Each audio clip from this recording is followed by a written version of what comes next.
എല്ലാവരും പറയുന്നു ഇരുട്ടത്തിരുന്ന് സംസാരിക്കുന്ന കുട്ടി വെളിച്ചത്ത് വരൂ, എന്താണ് വെളിച്ചം ഇഷ്ടമല്ലേ, ടീച്ചറായിട്ട് എന്തുകൊണ്ടാണ്? എനിക്ക് അങ്ങനെയുള്ള ഒരു മടിയുമില്ല.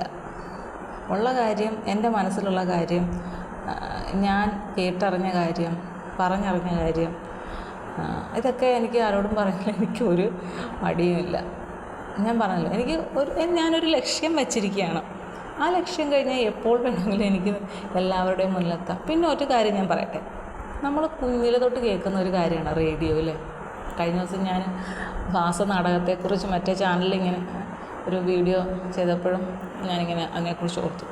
റേഡിയോ എന്ന് പറയുന്നത് നമ്മൾ പറയുമല്ലോ, ഇവനെന്താ റേഡിയോ ആണോ, ഒരു സൈഡ് മാത്രമേ ഉള്ളൂ, തിരിച്ചൊന്നും പറയാൻ പറ്റില്ല എന്ന് പറയുന്ന പോലെ റേഡിയോ എന്ന് പറഞ്ഞാൽ നമ്മൾ ഇവിടെ ചെന്നത് ഇപ്പം പഴയ ആകാശവാണിക്ക് പകരം കുറേ എഫ് എമ്മും പകരം എന്ന് പറയുന്നില്ല, ആ ഒരു ഇതിലേക്ക് കുറേ എഫ് എം റേഡിയോസ് വന്നെങ്കിലും നമ്മൾ ഇതെല്ലാം തന്നെ ആളിനെ കാണാതെ സംസാരം മാത്രമാണ് അല്ലേ.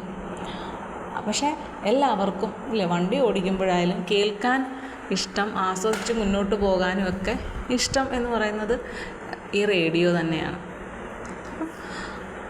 ഞാൻ ചിന്തിക്കുന്ന ഒരു കാര്യമുണ്ട്, അപ്പോൾ എൻ്റെ ശബ്ദം പോരെ, എന്നെ കാണണം എന്നുള്ളത് വലിയ പ്രാധാന്യമുള്ള ഒരു കാര്യമല്ലല്ലോ. ഞാൻ പറയുന്ന കാര്യങ്ങൾ ആരെങ്കിലുമൊക്കെ കേൾക്കുന്നുണ്ടല്ലോ എന്നതുപോലെ എന്നൊക്കെ ഞാൻ ചിന്തിക്കും. അപ്പം ഞാനും ഒരു റേഡിയോ ആയാൽ എന്താണ്, നല്ല റേഡിയോ പോലെ ആയാൽ എന്താണെന്ന് ചിന്തിച്ചുകൊണ്ടിരിക്കുകയാണ് ഇപ്പോൾ. അപ്പം തൽക്കാലം നിങ്ങളെല്ലാവരും അങ്ങൊന്ന് ക്ഷമിക്കുക, എന്നിട്ട് ഒരു റേഡിയോ കേൾക്കുന്നത് പോലെ എന്നെ കേൾക്കുക.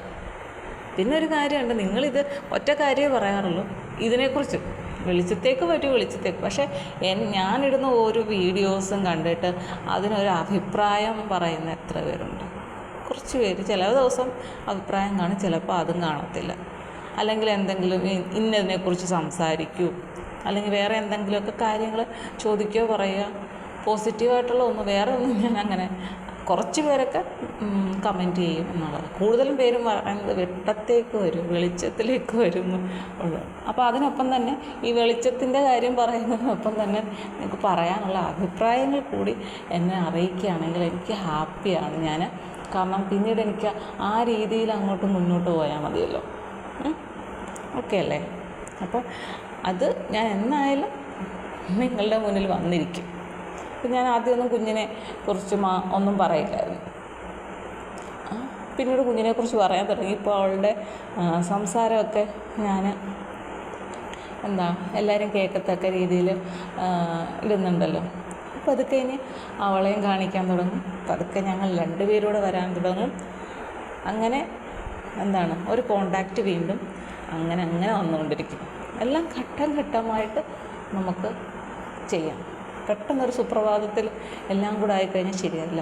എല്ലാത്തിനും ഒരു സമയമുണ്ട് എന്ന് പറയുന്നത് വെറുതെ ഒന്നുമല്ല. സമയമാകുമ്പോൾ എല്ലാം റെഡിയായി മുന്നോട്ട് വരും. അപ്പോൾ എൻ്റെ ഒരു ആഗ്രഹം എന്ന് പറയുന്നത് ആ ഒരു ക്രൈറ്റീരിയ പൂർത്തീകരിക്കുക എന്നുള്ളതാണ്. അപ്പോൾ അത്രയും സമയമാണ്. ഇപ്പം 4000 വാച്ച് അവറാണ്. പക്ഷേ എനിക്ക് 1000 പോലും ആയിട്ടില്ല. 700 സംതിങ് ആയിട്ടേ ഉള്ളൂ. സബ്സ്ക്രൈബേഴ്സ് എത്രയാണെന്ന് എനിക്കറിയാം, 350 അത്രയോ ആയിട്ടുള്ളൂ. അപ്പം നീയും കിടക്കുന്നു ഒരുപാട് ഞാൻ മുന്നോട്ട് താണ്ടാനുള്ള ദൂരം. അപ്പോൾ അതൊക്കെ കുറേയൊക്കെ ആവട്ടെ, അല്ലാതെ ചുമ്മാതെ വന്നിട്ട് ഒന്നും പറഞ്ഞിട്ടൊന്നും കാര്യമില്ല എന്നാണ് എനിക്ക് തോന്നുന്നത്. അതൊക്കെ കഴിയട്ടെ. അപ്പോൾ നമുക്ക് കുറേ കൂടെ കണ്ട് സംസാരിക്കാം. ഓക്കെ.